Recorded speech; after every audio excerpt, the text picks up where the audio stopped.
Load is I are smart. I am going to talk spoilers in this video. Click away now if you don't want spoilers, alright? If you want a spoiler for review, it's good. Go watch it, but I'm going to talk spoilers, okay? Hello, it is I are smart. I think I said that already. Anyway, I'm going to talk about Spider-Man. Spider-Man. Holy crud. Holy crud. Holy crud, Spider-Man, alright? Again, spoilers. Go away if you don't want spoilers. I'm giving you ample time to click off this video. Come back after you watched it. I'm going to be talking big boy spoilers, because I don't know how I'm going to talk about this movie without spoilers. Now, there was a lot of stuff in the trailer, but if you just want to go in totally blind, just go watch the movie. Do your best. I wish you good luck in avoiding spoilers. I got a couple things spoiled for me, but it didn't take away my viewing of the movie. So, if you're still here, that means you're okay with talking about spoilers and you saw the movie. Let's talk about this movie. Ooh, it was everything I hoped and more. I am so happy to say that. I made an entire video a while ago talking about how the movie might not be great. You know, I was like, everyone's super hyping this up. There's a lot of stuff in it. A lot of stuff could go wrong. Everything just kind of worked. They got the perfect miracle formula, alright, to make everything just work perfectly. And yeah, is this a perfect movie? No, it's not perfect. Anyway, this is my cup from the movie theater. I'm really thirsty. I had a lot of popcorn. I just got back. Like, I literally just watched it. I got back from the theater like a couple minutes ago. It's still dark out because it's 5 o'clock. Anyway, so like, yeah, it's so good. Okay, so this movie, right? We start off, we got the whole thing, Peter Parker, Spider-Man. J.K. Simmons was really great in this movie. I think he could have been better. Something was off about him. I can't really say what it was. I think he just kind of, I don't know. It wasn't the same. It was not the same. His character was just different. It wasn't the same J.K. Simmons, J. Jonah Jameson to me. It was just different, but it's still cool he was in the movie. So that was nice. Everyone knows that Peter Parker Spider-Man. We go through this whole thing that we kind of could figure out from the trailer that established. Daredevil showing up was a surprise. I was able to recognize that it was Daredevil. I haven't watched the Daredevil series, but I know enough about it to know that it's the same actor. But I think someone said I don't remember what his name is. It's something with a C. So that was cool he showed up, but it was just in one scene. So, I mean, props to the fans who were hoping for it, but I guess there was a ton of misdirection with this movie. A bunch of stuff from the trailers that didn't show up, a bunch of scenes that were changed. They were really trying to misdirect people to try and hide the spoilers, and good by them. Also, at the beginning of the movie, they literally had a message from the three main actors, and they were like, "Hey, don't spoil this movie, all right? Don't spoil it for anybody." So yeah, don't spoil it. If you're watching it, it means you've already watched the movie, and I'm not gonna spoil it for anyone who hasn't watched it. I gave a fair spoiler warning, and don't spoil it for anyone. It sucks when you get movies spoiled for me. For example, I had the part where Aunt May dies. That was spoiled for me a month ago. Alright, I'm calling you out, Canadian lad. You made a video called I Watched Spider-Man Trailer 2 in 0.25x speed. To be fair, he gave a spoiler warning.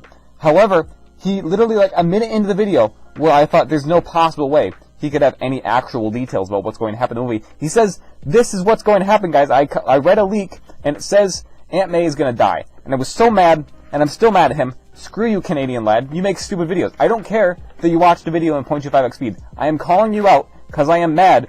You spoiled the movie for me. You're stupid and Anyway, so yeah, I've gotten over that, but it's just so good, okay? It's really great. I really enjoyed this movie. When you the whole subplot about Peter wanting to make things work out for his friends and getting college, I could feel with that. Getting into college is difficult and complicated, so I can relate to that, I think that's always a good thing. Peter Parker is always supposed to be a relatable character, and I think that's why Spider-Man is just such a good character. I could get into the whole why Peter Parker is such a great comic book character, but even Stan Lee himself said it in an interview a couple years back. The great thing about Spider-Man is that it could be anybody under that mask. I mean, I guess that guy goes for me too. I could be anybody under this helmet. You don't know what my face looks like. But that's just what makes Spider-Man special. He can be anybody. Now, obviously in the movies we see his face, but the idea of Spider-Man is just special. So that's why in this movie it kind of flips it. Now everyone knows what's under the mask, and it kind of changes everything, and how are we going to relate to that. So it's a new concept, and it's interesting. And then we get Doc Ock show up. That was a really great reveal when he just kind of appeared, and then he was just like, "Hey, we're going to fight now." And it was cool. It was a really good fight scene. It really got me into it. And the Green Goblin tease where he kind of shows up and then disappears. That was good. And I gotta say, Willem Dafoe and Alfred Molina, both of them did incredible jobs. I think Willem Dafoe, one of his greatest performances, really, he can just flip on a dime from being Norman to being the Goblin. He does it so well, and it's great he got to do it again. I'm glad they gave him the chance to just be the Goblin again. He did it so well in the original Spider-Man, so to do it again is just crazy. It was so good. So many great things about that, and Alfred Molina obviously did a great job too. It was so cool to see him again. He's one of like the greatest Spider-Man villains, and Alfred Molina did probably the best addition we've ever seen. So to see him again in the new perspective is amazing. I gotta say, it's really good. So that was great. Jamie Foxx, it was cool to see him again. When he came back, he's like, oh, this new power, it's so cool. And also his new appearance, it's way better than the old one. The yellow really works for him, and also he just has a better hairline. Like, what was up with the last one? Come on, guys. And Sandman was cool. That was cool to see him, because at first he was helping Spider-Man, but they changed, but then he flipped again, but he's bad guy again. He did that a lot. But, yeah. But it was cool to see him. I'm glad he was there. Dr. Connors didn't get to do much as the Lizard. But again, people were, like, I can't think of too many people that were, like, really excited to see the Lizard. Like, let's be honest, he's cool, but he's a lizard. Like, he's not that cool. So anyway, not to, like, get mad at you. I'm sure there are Lizard fans out there. They're going to be in my comments mad at me now, but whatever. He's cool, I guess. It was cool to see him. You know? But then, the thing everyone talks about, Tobey and Andrew, beautiful. The way they were introduced into the movie was good. I was fine with it. The way they all worked with Peter, helped him get through a tough time, you know, tell him, like, you know, they can actually compare their own stories and be like, wow, we have kind of similar stories because we're all the same person. And I don't know, it was great, and you got to have a finish for these characters, because both Tobey and Andrew were supposed to get more movies. Tobey was going to get Spider-Man 4, Andrew was going to get Amazing Spider-Man 3. Neither of those happened because Sony had to ruin everything. And so they both get to finish their characters in a way they didn't get a chance to. So that's really great. They both got a conclusion. And they both got, you know, kind of closure in a sense, you know. Andrew got to, you know, save MJ. And, you know, have that sort of closure in a sense. And Tobey got to stop Tom from, you know, killing the Goblin. You know, he got that closure of, you know, I can't think of specifically what they were getting at, but it was cool. Okay, it was cool. It was really cool how they both got to finish and, you know, become whole characters.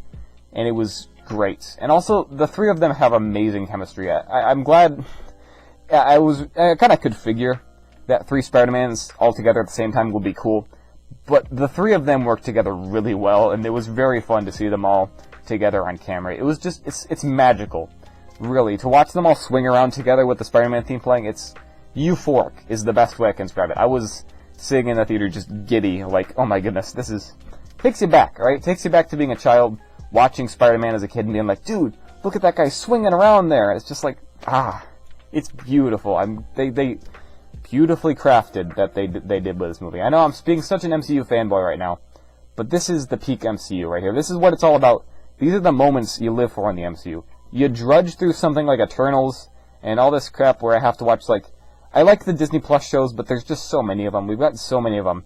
It's all been leading up to, you know, stuff like this. This is peak MCU. This is what the MCU is all about. So, I'm glad that we got something really good. You know, it's probably like best entry we've gotten for Phase 4, I would say. I don't think anything's topped this. I really liked Loki, but this just blows Loki out of the water, if I'm being honest. This really is one of my favorite MCU movies. I might be biased because I just watched it, and my opinion of the movie is always better as I watch it, and then it kind of just goes off over time. I think this will stay in my head for a while longer. And there's just so many things I want to talk about that I can't. Like Doctor Strange, he was in this movie, he was cool. He was almost like an antagonist, but then they kind of just cut him out of the middle part of the movie, shoved him back in at the end. Kind of weird, but, you know, for the plot sense, I guess they kind of needed to get rid of him to make sense. And then they're setting up Ned to be a sorcerer. That's cool. Also, at the end of the movie, we've got a trailer for Multiverse of Madness. It's cool. Looking cool. Wanda's going to be in it. Kind of figured. Yeah. What else was I saying? It was great. This was a great movie.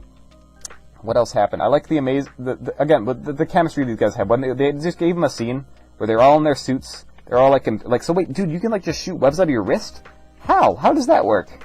And that was just so funny. And then, dude, you're amazing. You are amazing. It's like, get it? It's amazing, Spider. It was great. And then, you know, his back had problems because, oh, my back. Willem Dafoe did get to say, I'm something of a scientist myself. That was pretty... It was forced, but I was okay with it. You know, I was like, all right, Marvel, I know what you're doing. I know you're trying to force feed me this line because it's a funny meme, but I'm okay with it. And also, he got this Doc Ock saying, "The power of the sun in the palm of my hand." That was pretty cool. I will admit, it was cheesy, and it's just taking the line, but it was still cool, okay? He didn't say precious tritium, though. He never brought up tritium. I was kind of hoping he would, because, you know, precious tritium. But anyway, but yeah, the ton of references to their own movies, and yeah, those are canon now.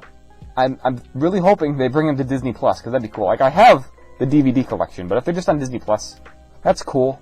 Like, it'd be nice just to have them on Disney Plus, the other Spider-Man movies. I'm pretty sure they're coming. I mean, it would make sense, because they're technically MCU canon now, because those movies are just different, you know, timelines in the MCU universe. So is X-Men going to be next? Are we going to get X-Men in the MCU? I think so. So yeah, a lot of stuff this movie does. It's really great. You know, if you're a big MCU fanboy like me, you'll like it because it's big MCU stuff. If you're more of a casual MCU fan, you'll like it. It's good stuff. Now, obviously, I probably should have put that at the beginning of the video, because if you're watching it now, you already saw the movie and you're a spoiler, but it's just great, you know. You know, depending on, it doesn't matter how much, you know, maybe you just kind of like, you're like, oh, Spider-Man, I haven't watched a Marvel movie in a while. It's still really good, alright? It's really good. It's really great. So, I'm really happy with this movie. I'm glad that I was wrong, and it turned out to be a really good movie. So yeah, we finally have a Spider-Man 3, that's good. And also, potential new trilogy, the way it ended, we have, like, you know, nobody knows that Peter Parker is Spider-Man now, as like a flip to the beginning of the movie. So nobody knows who he is. He gets a fresh start, and he can be a brand new Spider-Man. So I think maybe we're getting another trilogy. I might have heard that a while ago, that they're making another Tom Holland trilogy. It didn't make sense when I heard it at first, but now it makes more sense. So, also I'm wondering how, we have one Hawkeye episode left next week, so I'm wondering if it'll tie in at all. I doubt it will, but it could. There was a Steve Rogers musical poster in this movie. So I don't know if you caught it, but I did. It was at the beginning. So yeah, I could talk about this movie for like another hour. However, I think I'm just going to end it here, because, yeah. So anyway, Spider-Man No Way Home is a phenomenal film. Those are my final thoughts. Really, really good. Really happy with how they made it and how it turned out. I'm just so happy, guys, alright? I love Spider-Man. It's like my favorite superhero. And it's just so cool, because I get to see all of them. I love all three Spider-Mans, and they finally get to be together. I never thought it could happen, but it did. And I never thought it could work. Like, I just kind of thought it would be super cheesy and campy. And it was in some ways. You know, like I said, with the lines, it was a bit cheesy. But overall, very phenomenal. You got all three characters, you know, they had great charisma together. They worked together so well. It just worked. The whole thing worked. The plot was not as convoluted as I thought it would be. I thought with all the villains, it would be convoluted. Now, some of them didn't exactly get the light of day. Like, again, Lizard, I mentioned, kind of was just there and kind of forgot about it. It was mainly focusing on Goblin and Alfred Molina, kind of like halfway through the movie. They're like, all right, Doc Ock, you're a good guy now. We're kind of going to forget about you. It was mainly, you know, Electro and the Goblin that we had to worry about. So, I don't know. But overall, great film. I'm going to end it here. I just said that like a couple minutes ago, but I'm going to end it here. All right? Goodbye. I hope you enjoyed. I hope you watched the video all the way through, because I need that stuff. I need watch time, please. Anyway, I'm gonna see you later. Bye. Pew, pew.